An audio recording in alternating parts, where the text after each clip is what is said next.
In the beginning, God created the heavens and the earth, and God separated light from darkness.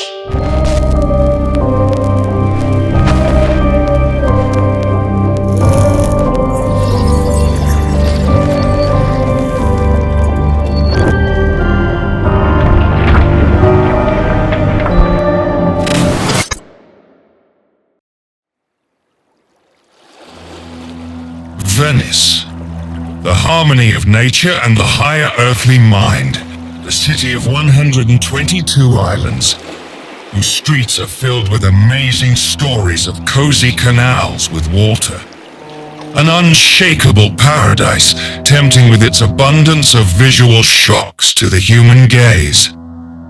The existence of such a source of purity on Earth is subject to a cyclical period, as after death comes new life and darkness ends with the dawn. Allows one to remain vigilant and stay away from the depths of the underworld, which has been forgotten. Amidst the magical paradise, there is a truly forgotten mystical place that conceals true evil and reminds us of the sins committed by mankind. The Venetians have done everything to stop the spread of the past about Poveglia, trying to forget the deeds committed.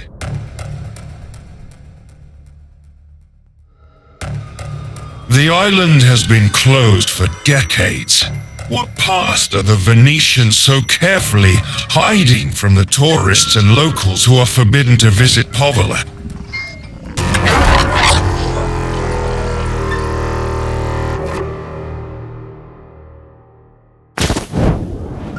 (1403). The god who devoured flesh and the human mind sat on his throne on the Venetian island. Walled in the 18th century and with a psychiatric hospital next door, the octagonal island became a prison for all who were exiled, from the commoner to the nobility. Make doctors wore masks with long noses filled with herbs to filter the air they breathed. Poveglia became an infirmary of hell during a plague epidemic. Outbreaks of disease gripped entire cities. The streets were soaked with the stench of decomposing corpses.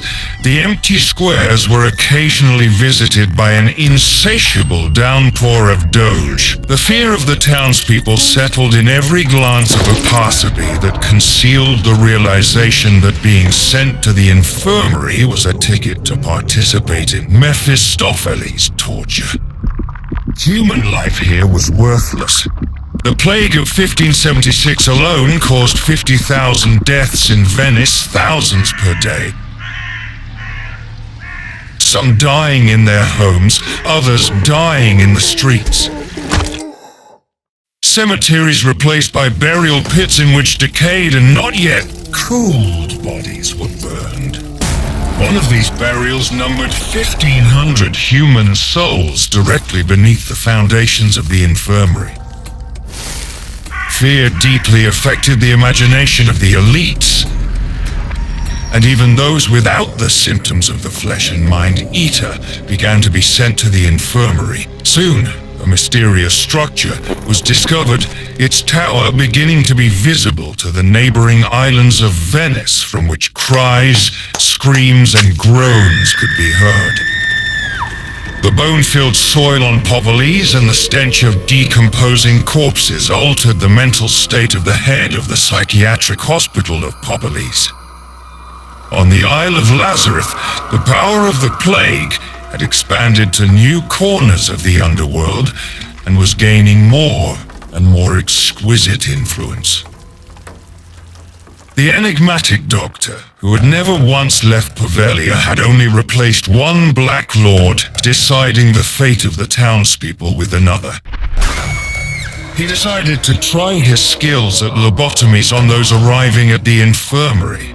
What could have led a psychiatric hospital professor to resort to initiating a method that was later considered a huge mistake in medicine?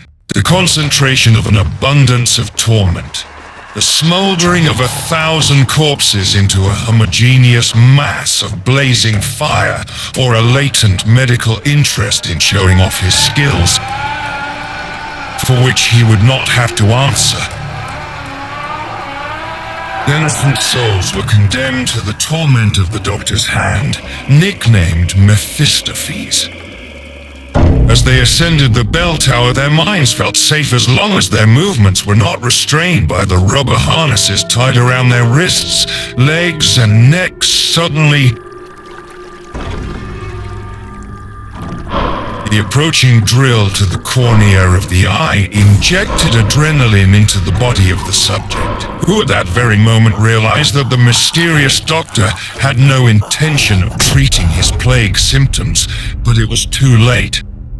On the bell tower of the hospital, the doctor forcibly performed the painful procedure without anesthesia in total unsanitary conditions, using hammers, chisels, and drills. Abandoned, bereft of hope in the frenzied torment of human flesh, the townspeople found themselves trapped by two masters, one succeeding the other at night. If the god of the plague did not overpower the flesh of the Venetian, he was not headed for rehabilitation at all, as he believed climbing the steps of the hospital bell tower. The vicious circle produced thousands of victims of tortured and tormented souls daily. The place was truly beginning to resemble the darkest corners of the underworld. The cries of the tortured citizens could be heard more and more clearly in the nearby streets of the islands.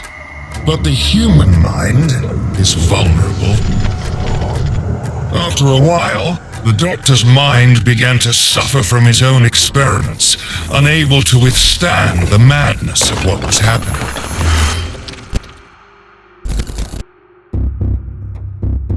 He began to be haunted by the ghosts of those who died in agony under his lobotomy. Schizophrenia, for which he tried to find a cure by insane violence, overtook his mind. According to his truth, he himself had to go through the lobotomy procedure. The doctors around him at first advanced various theories of symptoms behind his back, until some of them began to notice strange human-like symbols of dead people at the hand of the mysterious doctor. Their pillars of faith in medicine were shaken, and the doctor, nicknamed Mephistopheles, stopped hiding the fact that his experiments were for the good of science.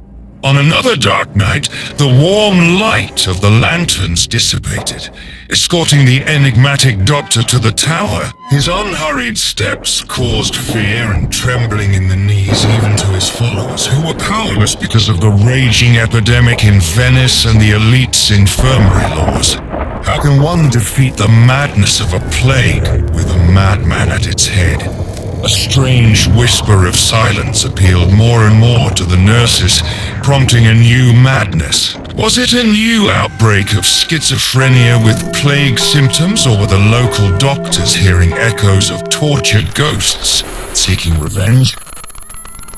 Clutching a medical instrument in his dirt-darkened hand, the mysterious doctor approached the tower window and stood still for a moment, as if he were enjoying the atmosphere of human torment on the island. Suddenly, he lost his balance. Something pushed him from behind, and he smashed the glass with his head. As he tried to turn around, his feet came off the hard ground.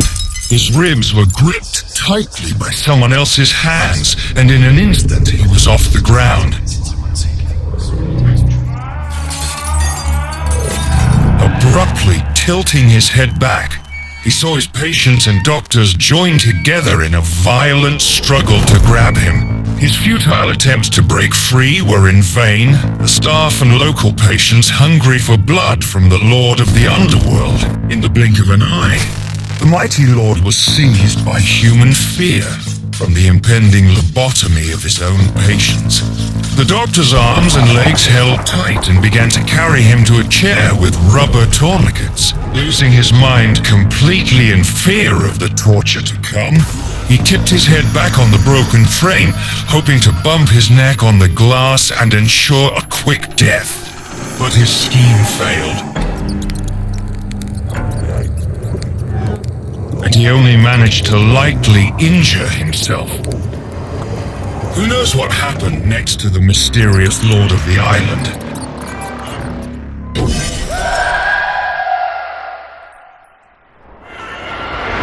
Because the eyewitnesses were silent. The doctor's body was found mangled beyond recognition at the foot of the tower. According to preliminary reports, he had not fallen from the window without the help of his patients. Supposedly, a nurse was a witness. She said that the doctor survived the fall, but a ghostly mist enveloped his neck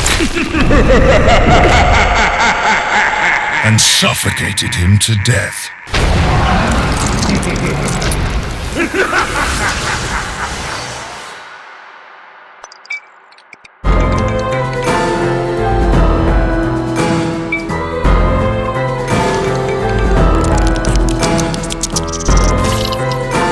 Spell it out.